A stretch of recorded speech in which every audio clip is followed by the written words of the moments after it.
से जगह जगह जलभराव ने लोगों की परेशानियां बढ़ा दी हैं। मध्य प्रदेश के ग्वालियर से भी एक ऐसी ही तस्वीर सामने आई।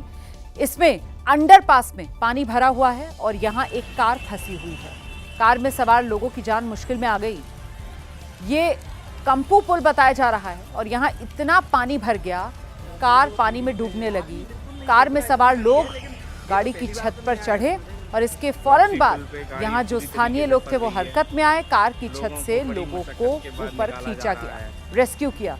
देखिए तस्वीरें आपके सामने, कैसे एक महिला को ऊपर खींचा गया, बच्चे को ऊपर खींचा गया।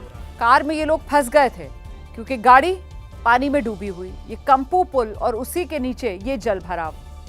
मध्य प्रदेश के ग्वालियर की ये तस्वीरें आपके सामने।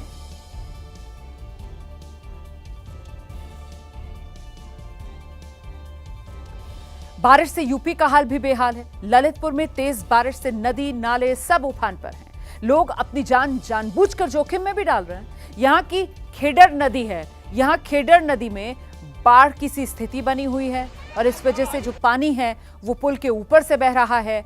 अब देखिए आप, महिलाओं के साथ बच्चे पानी जिस पुल पर बह रहा है उसी पुल को पार कर रहे हैं। तो पानी का तेज बहाव है पुल पर से, फिर भी ये लोग वहीं से पुल पार कर रहे हैं। तो सीधे सीधे अपनी जान जोखिम में डाल रहे हैं। महिलाएं भी हैं, बच्चे भी। जानते हैं कि पानी का बहाव पहले ही तेज है, किसी भी वक्त और ज्यादा पानी आ सकता है, बड़ा हादसा हो सकता है, लेकिन ये लोग पानी के तेज बहाव में गुजर रहे हैं। खबर पक्की है, थार गाड़ी से स्टंट करना इन दिनों तो जैसे फैशन सा बन गया है। उत्तराखंड के देहरादून में पिकनिक मनाने पहुंचे कुछ युवकों के लिए, लेकिन ये जो स्टंटबाजी थी ना, जानलेवा साबित हुई है। गाड़ी को जो नुकसान हुआ वो अलग। दरअसल युवक नशे में इतने चूर थे कि उन्होंने 14 लाख की थार को बीच नदी में घुसा दिया। सांग नदी का बहाव इतना तेज था कि थार बीच मझधार में फंस गई। युवक शराब पीने के बाद नदी के तेज बहाव में स्टंट करना चाहते थे और थार को नदी के पार पहुंचाना चाहते थे, लेकिन नदी का वेग इतना तेज था कि थार तो थार, युवक भी नदी में बह गए। वो तो गनीमत रही कि युवक किसी तरह नदी से बाहर निकल आए, लेकिन थार सांग नदी के प्रचंड सैलाब में फंसी रह गई। बहरहाल नदी के बीचों बीच फंसी थार निकली या नहीं ये तो नहीं पता, लेकिन स्टंट कर रहे युवकों की हेकड़ी जरूर निकल गई। और ये जो मानसूनी आफत है उत्तर प्रदेश के कई शहरों में कहर बनकर टूटी है। आगरा हो, बागपत हो, हर जगह थोड़ी देर की बारिश के बाद जलभराव के हालात और लोगों को इससे भारी परेशानी का सामना करना पड़ रहा है। तस्वीरें यूपी के आगरा की हैं, जहां मानसून की एंट्री के साथ ही सदर थाने में जलभराव हो गया। थाने के बाहर पानी का कब्जा दिखा तो थाने के भीतर भी पानी ने घुसपैठ कर ली। जलभराव की वजह से थाने आने वाले लोगों को भी मुश्किलों का सामना करना पड़ा। तस्वीरों में आप साफ देख सकते हैं कि कैसे आगरा के सदर थाने के हर कोने पर पानी ही पानी दिख रहा है। वहीं जलभराव की शिकायत करने के बाद नगर निगम का टैंकर थाने पहुंचा और फिर थाने में जमा पानी को बाहर निकालने की कोशिश शुरू की गई। यूपी के बागपत में तो बारिश का पानी सैलाबी सितम ढाता दिखा, जहां कुछ देर की बारिश के बाद नगर पालिका जाने वाली मुख्य सड़क पर बाढ़ जैसे हालात बन गए। अब इस बाइक को देखिए जो टंकी तक भरे पानी के बीच चल रही है और लोग इसे देखकर हैरान हो रहे हैं। वहीं थोड़ी ही देर के बाद सड़क पर खड़ी गाड़ियां पानी के बहाव में फंसकर बहती हुई दिखाई दी। इन तस्वीरों ने बागपत के नगर पालिका के सभी दावों की पोल खोल कर रख दी है, जहां जलभराव देखने के बाद लोगों की सांसें अटक गई।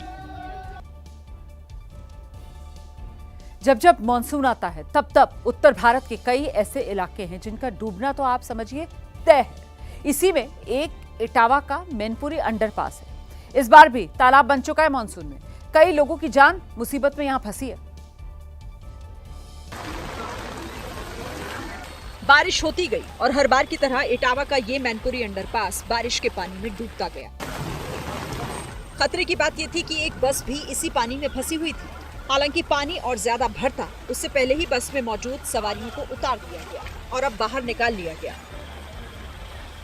लेकिन बड़ी बात ये रही कि अंडरपास के दोनों तरफ इन्हें रोकने वाला कोई नहीं था, जबकि हर कोई जानता है कि ये अंडरपास बारिश के बाद भर जाता है। इन्हें नहीं रोका। अच्छा, प्रशासन नहीं लगा था वहाँ पर? नहीं, कोई नहीं लगा और मतलब वो किसी को पता नहीं था। जब सारे यात्री बस से निकल गए तो बुलडोजर से खींचकर बस को बाहर निकाला गया। ये बस एफआईपीजीआई के मेडिकल स्टाफ की है जो करीब 35 कर्मचारियों को इटावा छोड़ने आ रही थी।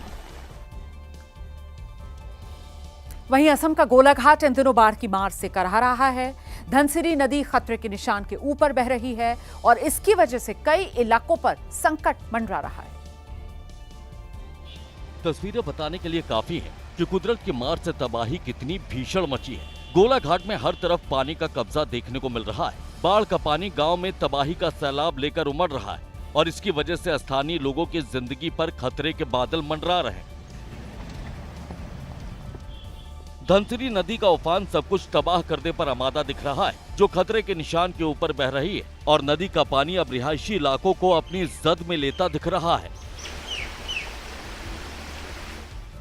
हालात को देखते हुए इलाके से 23,000 से ज्यादा लोगों और मवेशियों को रेस्क्यू कर सुरक्षित स्थानों पर ले जाया जा रहा है। एनडीआरएफ और एसडीआरएफ की टीम लगातार रेस्क्यू ऑपरेशन चला रही है और लोगों को सुरक्षित स्थानों पर ले जाने की कोशिश कर रही है।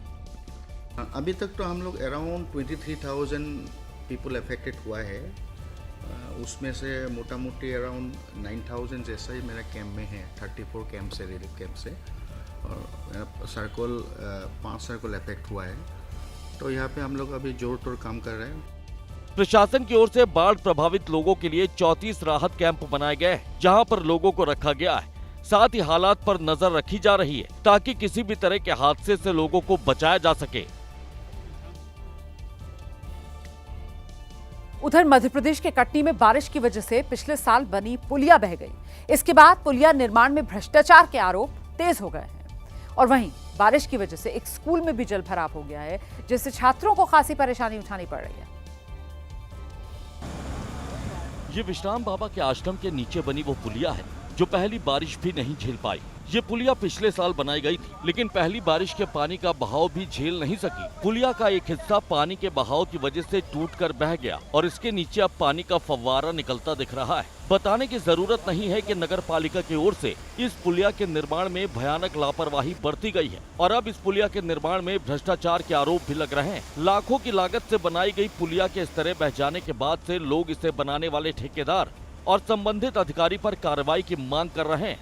वहीं कटनी में हुई बारिश के बाद विजय राघवगढ़ स्कूल में जल भराव हो गया। कुछ देर की बारिश के बाद क्लासरूम में पानी का कब्जा हो गया और छात्र पानी के बीच मस्ती करते दिखे। स्कूल के सामने का हिस्सा हो या फिर क्लासरूम, हर जगह पानी की लहरें हिलोरे मारती दिख रही हैं और इसकी वजह से बच्चों की पढ़ाई पर सीधा असर पड़ रहा है। कटनी में पहली बारिश ने सारे इंतजामों की पोल खोल कर रख दी है और स्थानीय लोग इसे लेकर नगर पालिका पर सवाल खड़े कर रहे हैं।